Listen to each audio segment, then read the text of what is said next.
مثل انار سرخ باغ، میخنده آروم رو شاخه های باغ. به مثل بارون ریز ریز میباره از ابرهای تمیز.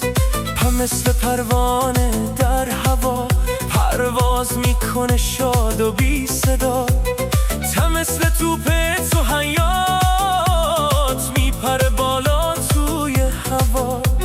جیم مثل جوجه زرد و ناز، جیک جیک میکنه با آواز. چه مثل چتر رنگ رنگ بازش کنیم وقتی میاد بارون. خه مثل خورشید مهربان میتابد از صبح بر جهان. دال مثل درخت سبز و بلند، خانه پرنده های قشنگ. ره مثل رود روشن و شاد میخندد آرام در دل دشت های سبز.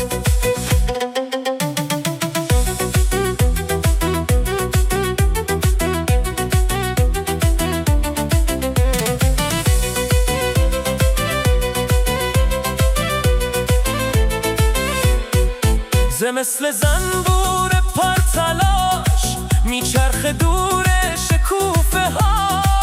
سیم مثل ستاره درخشان میتابه شبها در آسمان. شین مثل شیر جنگل ها، قوی و دلیر و شجاع.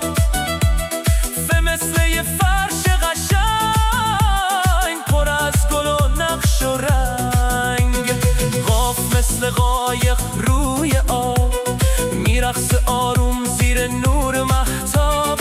کاف مثل کوه بلند و دور ایستاده محکم و پرغرور. گاف مثل گربه مهربون میاو میاو میکنه تو حیات. میم مثل مادر مهربان دوستت داره قدی جهان.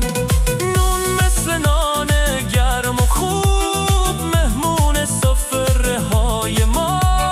واف مثل وطن خانه ما دوستش داریم همیشه ما. یه مثل یاس سفید باغ بوش میپیچه توی